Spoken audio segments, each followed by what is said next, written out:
Hello, and welcome to our daily Bible reading program, where we are reading the entire Bible in a year. This is week 8, day 2. Today we'll read Leviticus 12, 13, and 14, the 111th Psalm, and Hebrews 5. Leviticus 12, verse 1. The Lord spoke to Moses, saying, "Speak to the people of Israel, saying, If a woman conceives and bears a male child, then she shall be unclean 7 days.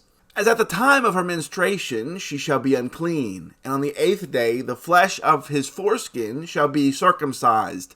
Then she shall continue for 33 days in the blood of her purifying.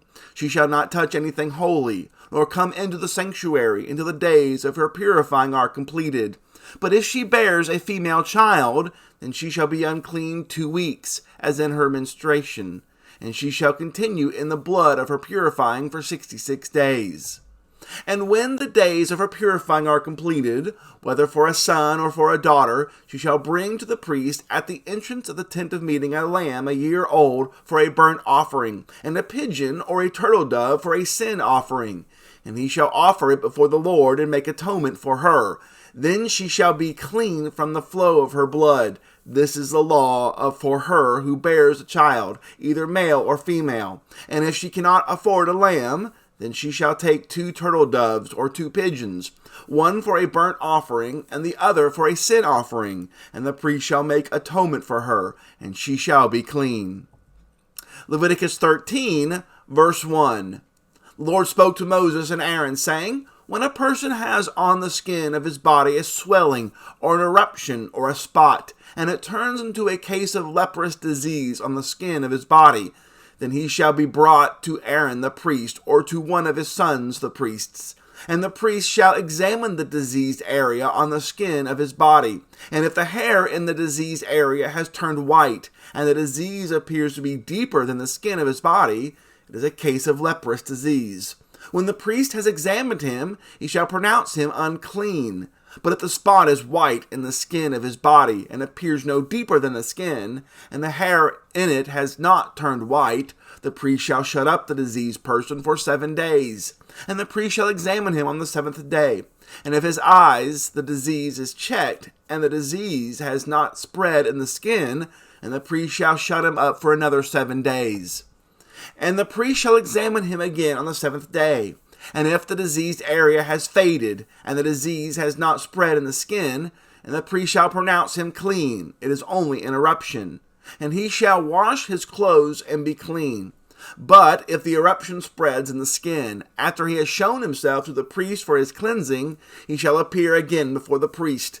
And the priest shall look, and if the eruption has spread in the skin, and the priest shall pronounce him unclean, it is a leprous disease.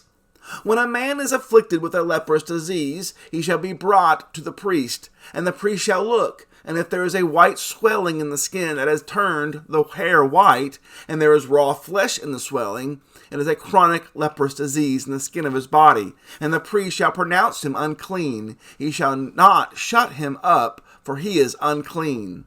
And if the leprous disease breaks out in the skin, so that the leprous disease covers all the skin of the diseased person from head to foot, so far as the priest can see, and the priest shall look, and if the leprous disease has covered all his body, he shall pronounce him clean of the disease. It is all turned white, and he is clean. But when raw flesh appears on him, he shall be unclean. And the priest shall examine the raw flesh, and pronounce him unclean.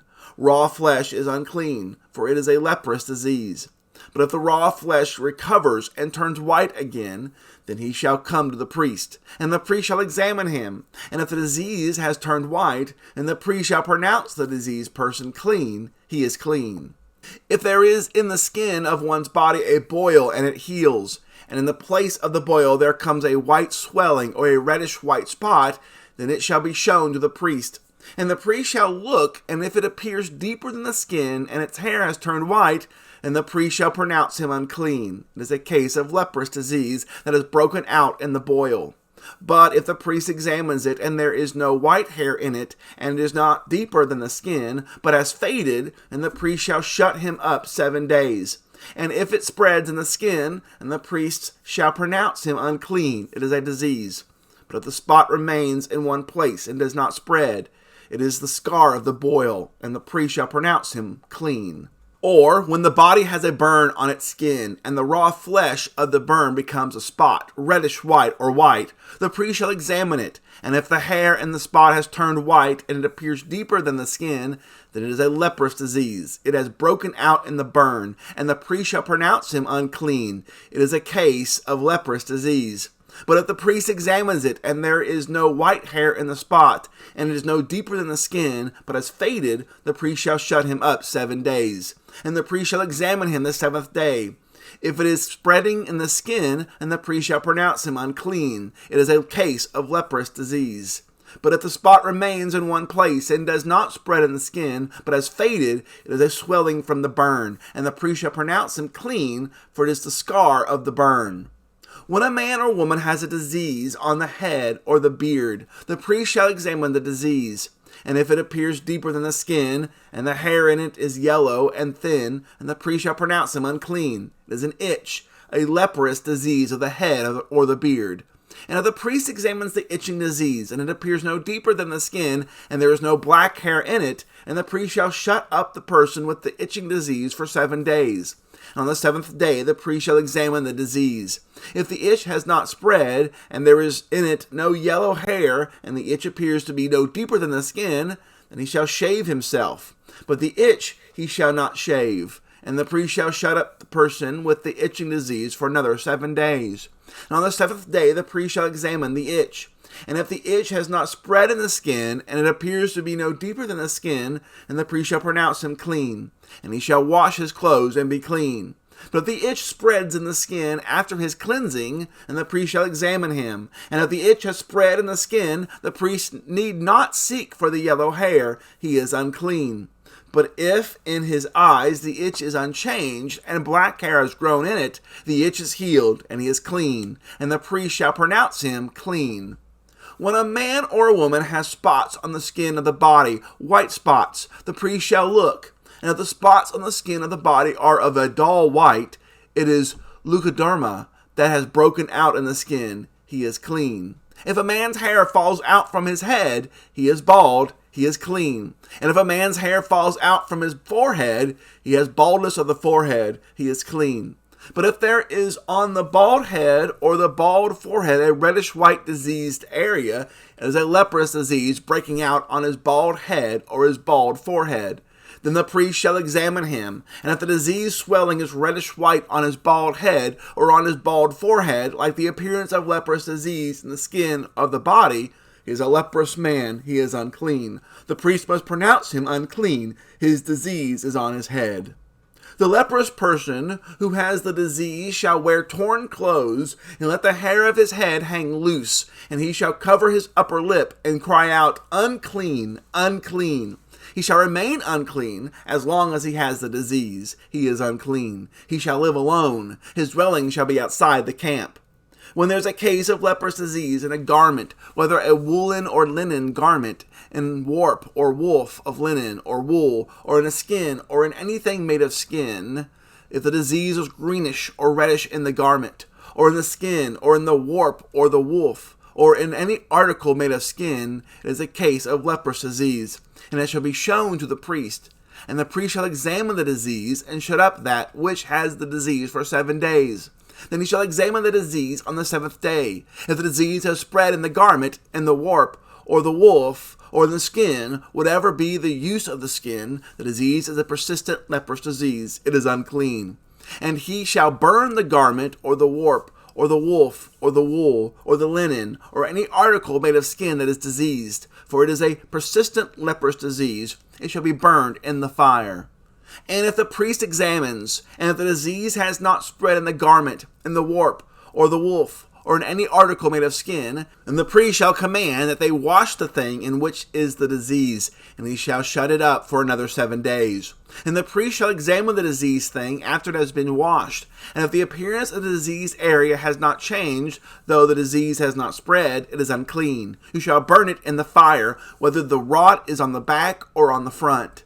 But if the priest examines, and if the diseased area has faded after it has been washed, he shall tear it out of the garment, or the skin, or the warp, or the woof. Then if it appears again in the garment, in the warp, or the wolf, or any article made of skin, it is spreading.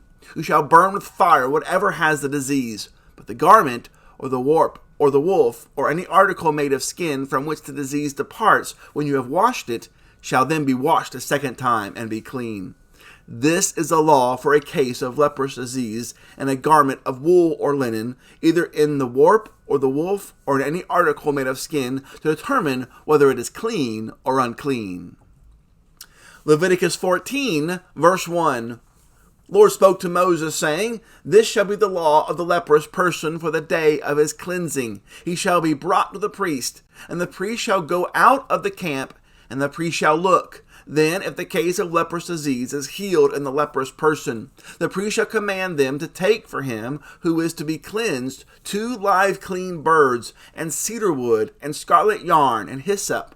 And the priest shall command them to kill one of the birds in an earthenware vessel over fresh water. He shall take the live bird with the cedar wood, and the scarlet yarn, and the hyssop, and dip them and the live bird in the blood of the bird that was killed over the fresh water. And he shall sprinkle it 7 times on him who is to be cleansed of the leprous disease. Then he shall pronounce him clean, and shall let the living bird go into the open field. And he who is to be cleansed shall wash his clothes, and shave off all his hair, and bathe himself in water, and he shall be clean. And after that he may come into the camp, but live outside his tent 7 days. On the 7th day he shall shave off all his hair from his head, his beard, and his eyebrows. He shall shave off all his hair, and then he shall wash his clothes, and bathe his body in water, and he shall be clean.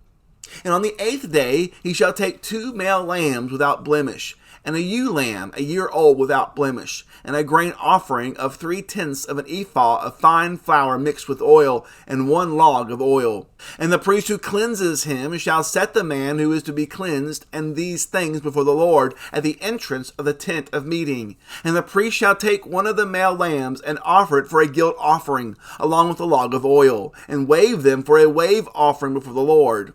And he shall kill the lamb in the place where they kill the sin offering and the burnt offering, in the place of the sanctuary, for the guilt offering, like the sin offering, belongs to the priest. It is most holy.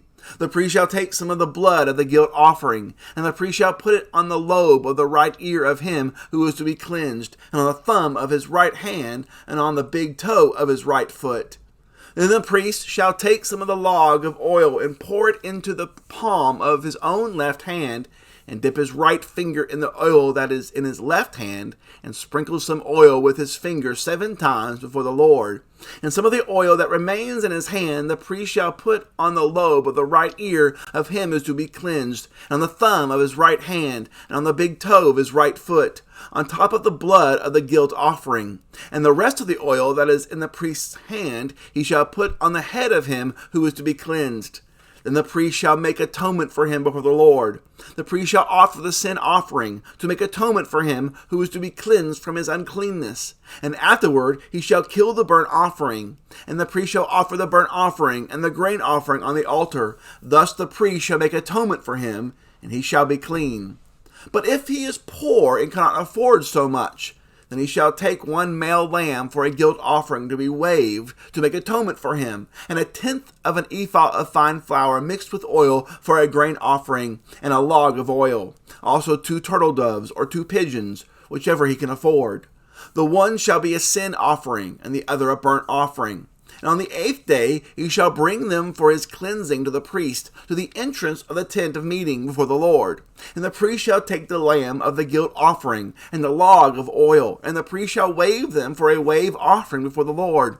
And he shall kill the lamb of the guilt offering, and the priest shall take some of the blood of the guilt offering, and put it on the lobe of the right ear of him who is to be cleansed, and on the thumb of his right hand, and on the big toe of his right foot. And the priest shall pour some of the oil into the palm of his own left hand, and shall sprinkle with his right finger some of the oil that is in his left hand 7 times before the Lord.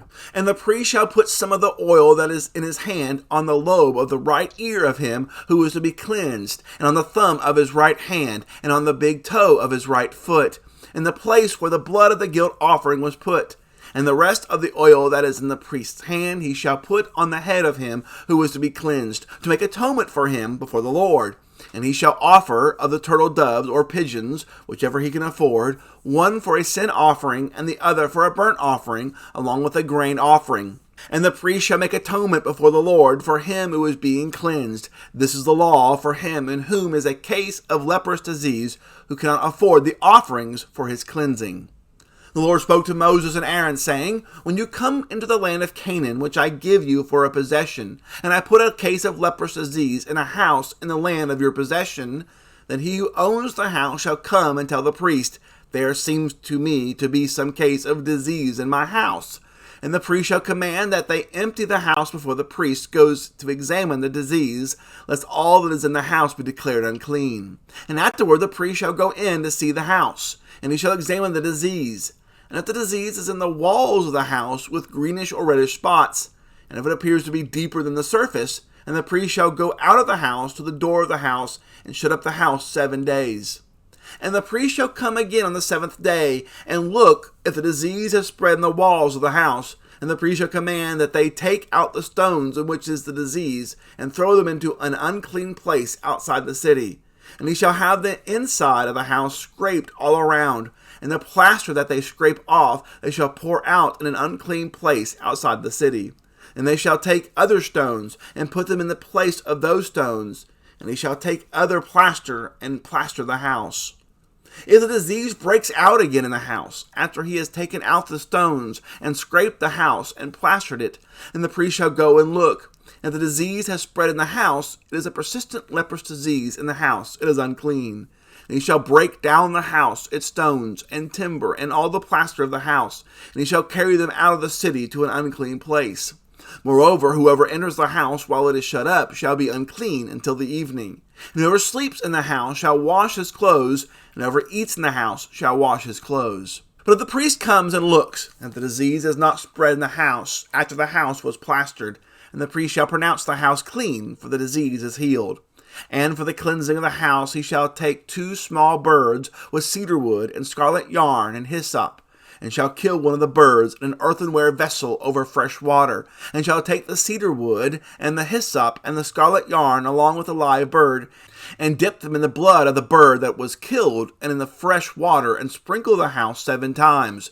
Thus he shall cleanse the house with the blood of the bird, and with the fresh water, and with the live bird, and with the cedar wood, and hyssop, and scarlet yarn. And he shall let the live bird go out of the city into the open country. So he shall make atonement for the house, and it shall be clean. This is the law for any case of leprous disease, for an itch, for leprous disease in a garment or in a house, and for a swelling or an eruption or spot, to show when it is unclean and when it is clean. This is the law for leprous disease. Psalm 111. Praise the Lord. I will give thanks to the Lord with my whole heart in the company of the upright in the congregation. Great are the works of the Lord, studied by all who delight in them. Full of splendor and majesty is his work, and his righteousness endures forever. He has caused his wondrous works to be remembered. The Lord is gracious and merciful. He provides food for those who fear him. He remembers his covenant forever. He has shown his people the power of his works in giving them the inheritance of the nations.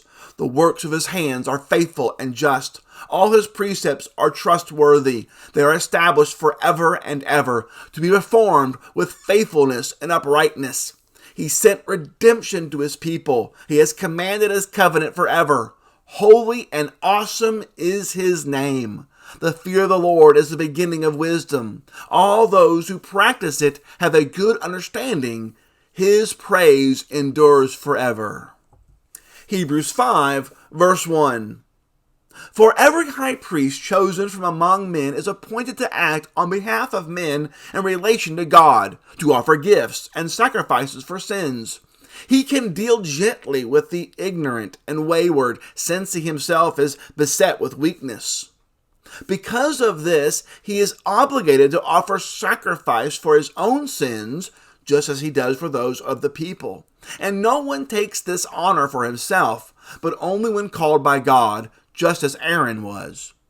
So also Christ did not exalt himself to be made a high priest, but was appointed by him who said to him, You are my son. Today I have begotten you. As he says also in another place, you are a priest forever, after the order of Melchizedek. In the days of his flesh, Jesus offered up prayers and supplications with loud cries and tears to him who was able to save him from death, and he was heard because of his reverence. Although he was a son, he learned obedience through what he suffered. And being made perfect, he became the source of eternal salvation to all who obey him, being designated by God a high priest after the order of Melchizedek. About this, we have much to say, and it is hard to explain since you have become dull of hearing. For though by this time you ought to be teachers, you need someone to teach you again the basic principles of the oracles of God. You need milk, not solid food. For everyone who lives on milk is unskilled in the word of righteousness, since he is a child. But solid food is for the mature, for those who have their powers of discernment trained by constant practice to distinguish good from evil. That concludes our Bible reading for Week 8, Day 2. Join us tomorrow for Week 8, Day 3. We'll read Leviticus 15, 16, 17, and 18, Psalm 31, and Hebrews 6. As always, please subscribe to our YouTube channel if you've not done so, and share with others the good news of the Word of God. Thanks again for listening. Have a great day.